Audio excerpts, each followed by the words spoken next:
Le Paris Saint-Germain a fait 2 partout contre Sturm Graz. Mon Dieu, quelle catastrophe absolue! Mais que devient ce club?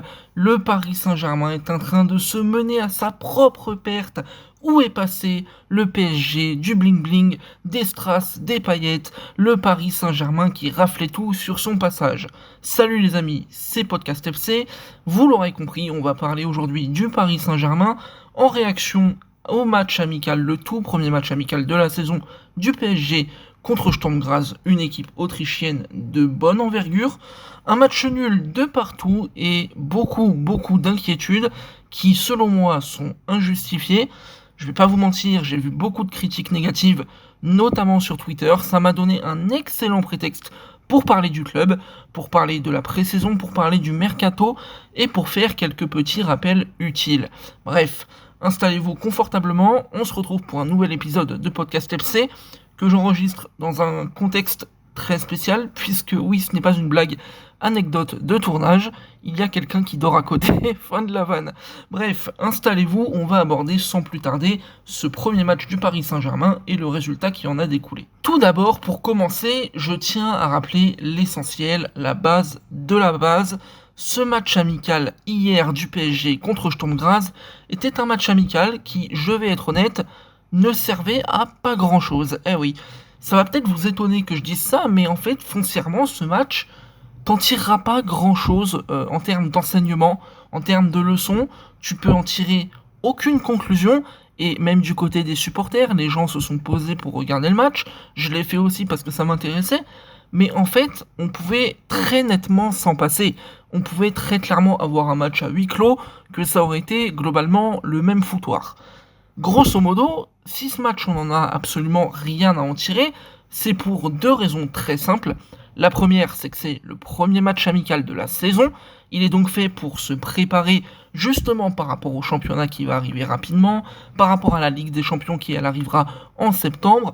Bref, pour préparer tout simplement la saison et aller chercher les objectifs qui te sont fixés au début de cette saison.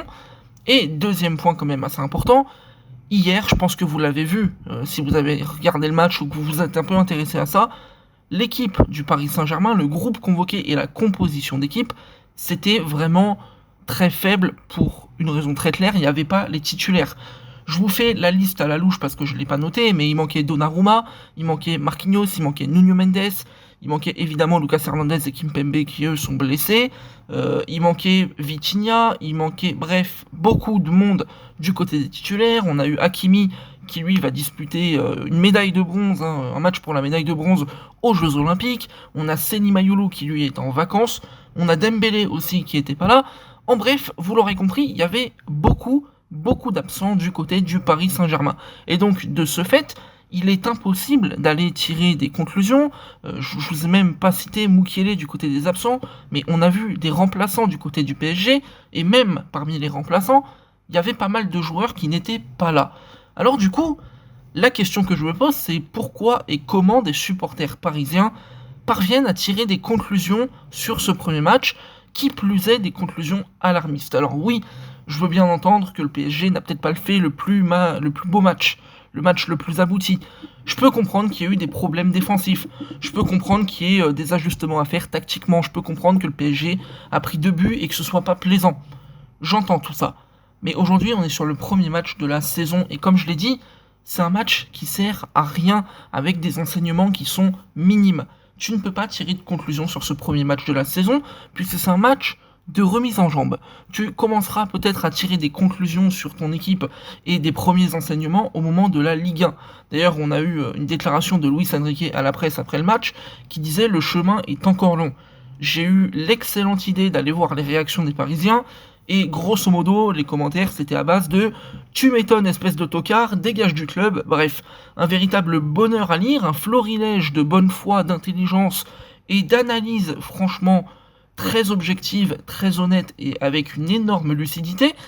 Et en fait, il faut comprendre un truc, c'est que le Paris Saint-Germain a un objectif international, continental même. La Ligue des Champions, c'est quand même le rêve ultime du PSG.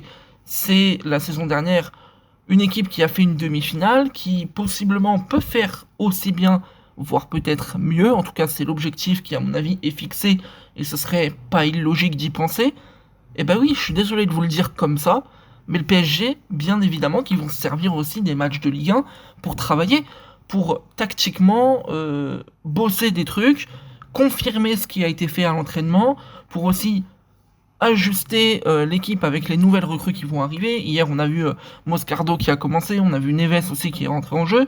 Bon, bah voilà, on voit que les recrues parisiennes sont là, vont s'intégrer petit à petit.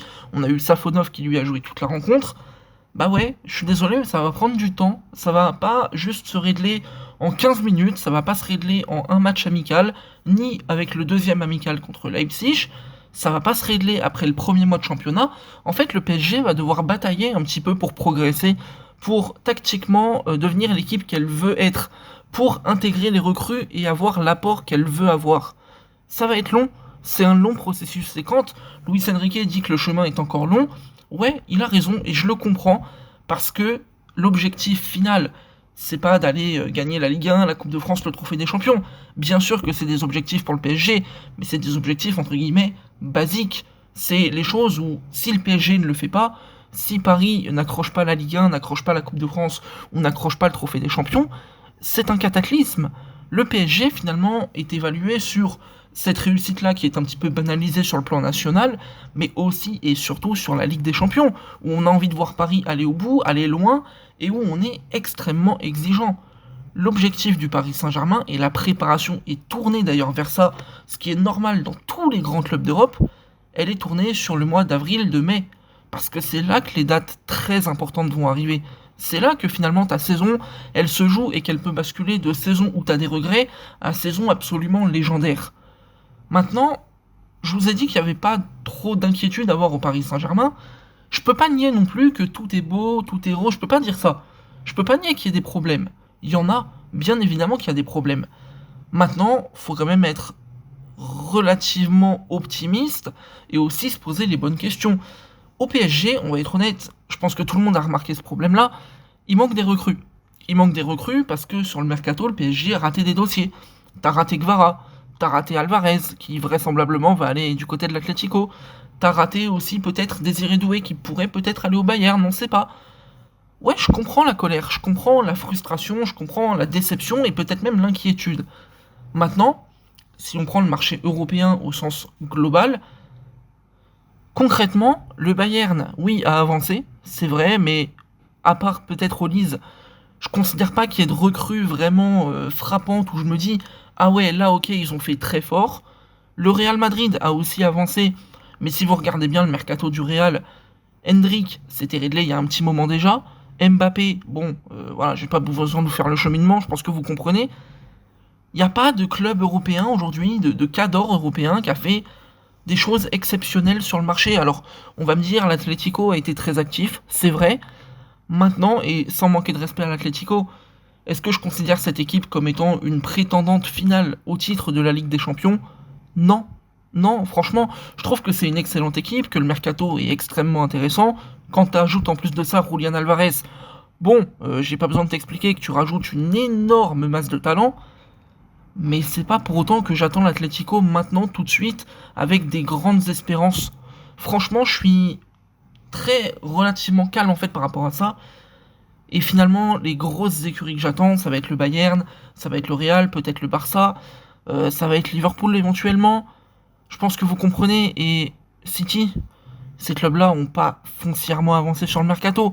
Il n'y a pas un seul gros club comme ça qui a fait des énormes avancées. Le mercato, cette année, je pense que vous l'avez remarqué, il est très très très long. C'est normal, vous avez eu l'Euro, vous avez eu la Copa América, là vous avez les Jeux Olympiques qui sont en train de se jouer.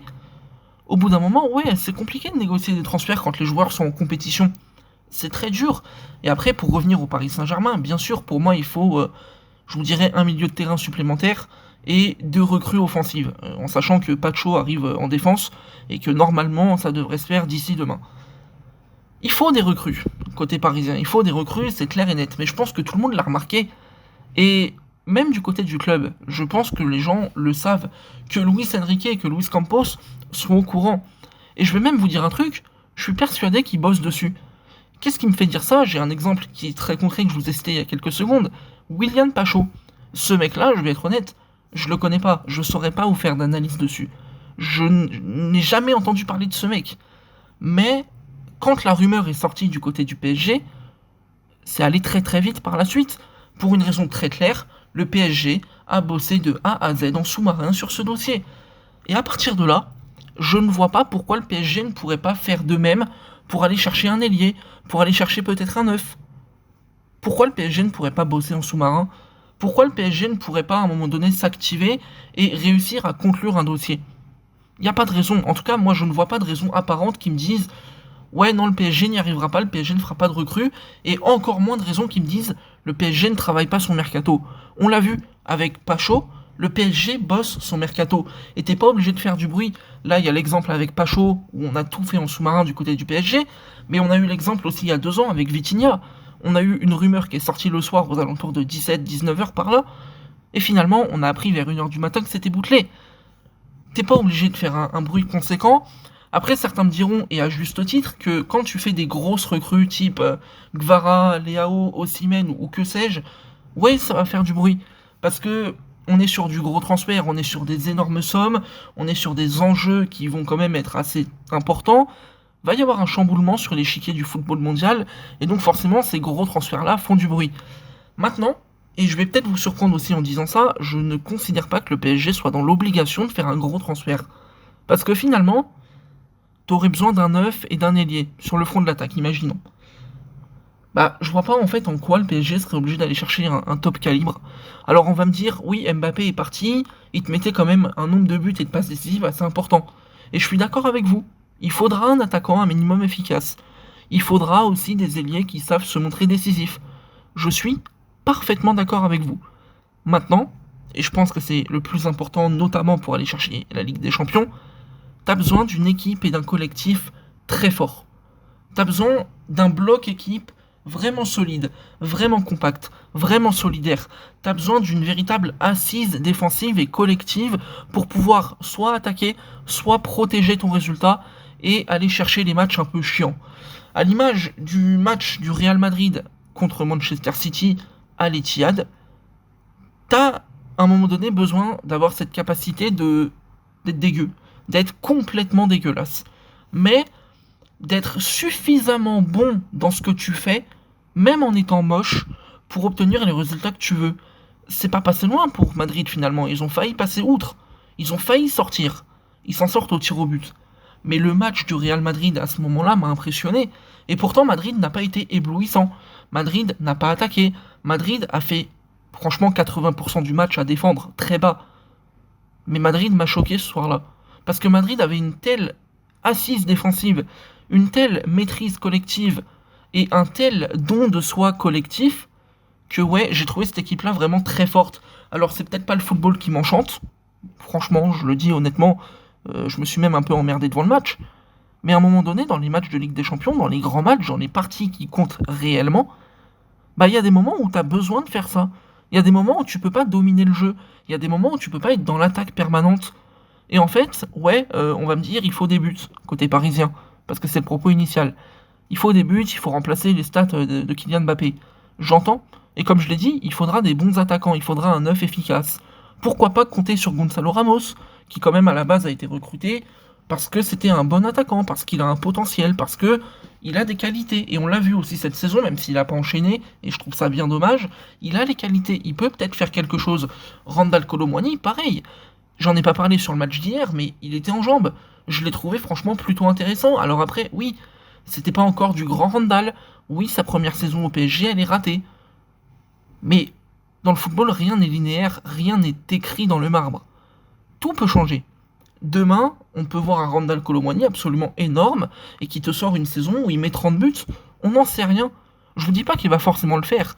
Je vous dis juste que c'est possible. Donc, qu'on me dise que oui, il faut les buts d'Mbappé, les stats d'Mbappé pour s'en sortir, je peux comprendre l'argument, je peux comprendre. Mais pour moi, il faut surtout une maîtrise collective. Et ça, je pense que vous l'avez compris. Maintenant, du côté du Paris Saint-Germain, pour revenir au recrutement, j'ai pas besoin forcément d'un nom. Je m'attache beaucoup plus à un profil, à des qualités précises, et est-ce que ça rentre dans le plan de Luis Enrique, dans ce qu'il veut mettre en place tactiquement, collectivement, individuellement, dans la progression et mentalement, plutôt que de me dire, Ok, tel joueur a tel CV, on le prend. Ça, c'était la philosophie de recrutement du PSG sous Galtier. C'était la philosophie sous Pochettino. C'est les moments où tu prends Wijnaldum parce que c'est un nom, parce que c'est une opportunité de marché, parce qu'il est libre. C'est le moment où tu vas prendre Lionel Messi parce que c'est Lionel Messi, sans te poser la question, est-ce que c'est cohérent pour mon équipe? Est-ce que ça va vraiment m'apporter des solutions? Ou alors est-ce que ça va me créer des problèmes? Aujourd'hui, vraiment je le dis, je pense pas que le PSG ait besoin d'un nom sur le front de l'attaque. J'aurais été très content de voir Alvarez signer au club. J'aurais été extrêmement heureux parce que, comme je l'ai déjà dit, c'est un attaquant absolument exceptionnel. Maintenant, est-ce que c'est un drame qu'il soit pas là? Est-ce que sur l'aile, c'est un drame que tu ne fasses pas Leao, que tu ne fasses pas Kvara? Je pense pas. Parce que des ailiers, finalement, sur le marché, on a eu aussi la rumeur Nico Williams, t'en as quand même quelques-uns qui sont très intéressants, qui peuvent t'apporter.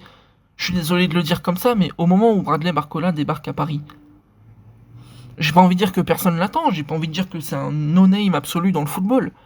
Mais il a fait 6 mois à l'OL, il a été très intéressant, il a été très percutant, ça a été une vraie révélation, j'en conviens. Mais le parcours de Barcola, il a été très rapide. Il était à Lyon, il est sorti du placard, on ne sait pas comment, par quel miracle. Merci Karl Toko Ekambi et l'histoire de la poubelle. Il fait 6 mois à l'OL qui sont tonitruants, et derrière il se retrouve au PSG, il gagne sa place de titulaire, et il se retrouve en équipe de France. Le tout en moins de 2 ans. C'est allé très très vite. Et à partir de là, en fait Barcola n'était pas un nom, Barcola n'était pas un CV clinquant. Et pourtant, quand Paris va le chercher, tu sais que c'est une bonne idée. Tu sais que c'est une bonne idée au moins sur le papier parce que les qualités du joueur sont là. Parce qu'il est jeune, parce qu'il a du potentiel, parce que il peut t'amener des choses dans ton collectif.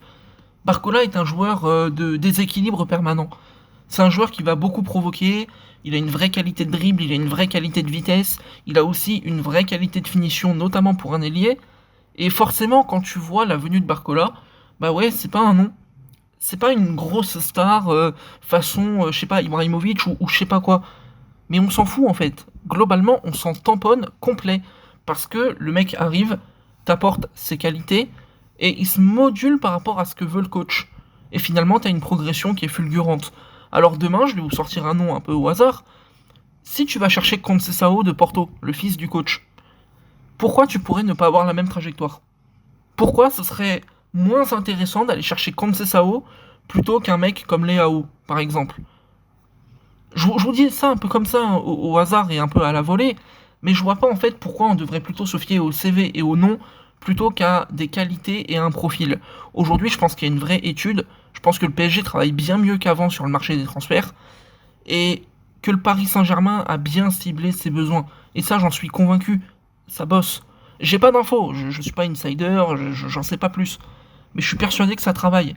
Parce que le PSG est un club qui a bien remis les choses à plat, qui a fait une excellente première saison, qui était à la base une saison de transition, hein, c'était attendu comme ça. Tu as eu des résultats très prometteurs. Et finalement, aujourd'hui, tu peux marquer le pas et quelque part, comment dire, tu peux confirmer en fait, tout simplement. Tu peux confirmer. Et je vois pas pourquoi le PSG se priverait de cette opportunité.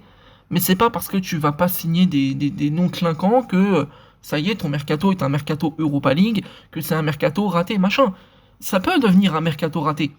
Si tu réalises aucune piste, si tu recrutes pas en attaque, si t'arrives pas à vendre tes indésirables, oui, ça peut devenir un mercato raté, ça peut complètement l'être.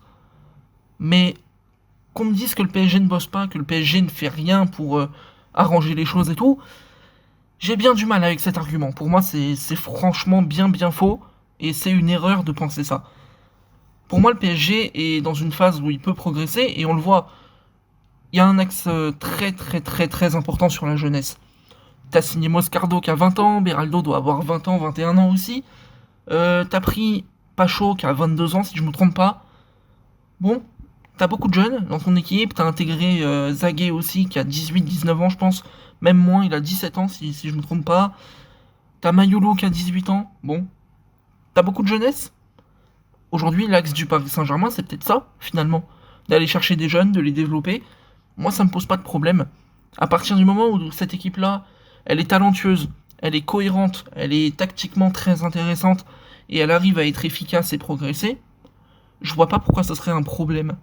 Donc, perso, il n'y a pas plus d'inquiétude que ça à l'instant T. On verra bien, parce qu'il faudra confirmer avec les premiers résultats, avec le mercato évidemment, où il faudra conclure des choses. Mais aujourd'hui, je comprends pas le pessimisme ambiant. Je trouve qu'il est largement exagéré. C'est bien dommage, parce que le PSG mérite peut-être un petit peu mieux au niveau des réactions. Surtout ce PSG-là. Oui, il y a eu un match nul contre une équipe autrichienne. Mais encore une fois, je le redis et je reviens à ce que je disais au début. Sur ta composition d'équipe, t'as vu des jeunes, t'as vu des remplaçants. Et d'ailleurs, je tiens à le dire, t'as vu des jeunes qui ont été intéressants. Zaguet a fait un bon match. Et on a découvert aussi un joueur dont j'ai envie de parler depuis un moment sur la chaîne, mais j'ai pas eu l'occasion. C'est Ibrahim Mbaye, qui lui est considéré comme un vrai talent, un vrai crack de la formation parisienne. T'as eu l'occasion de voir ces jeunes-là? Et finalement, c'était peut-être surtout ça le but.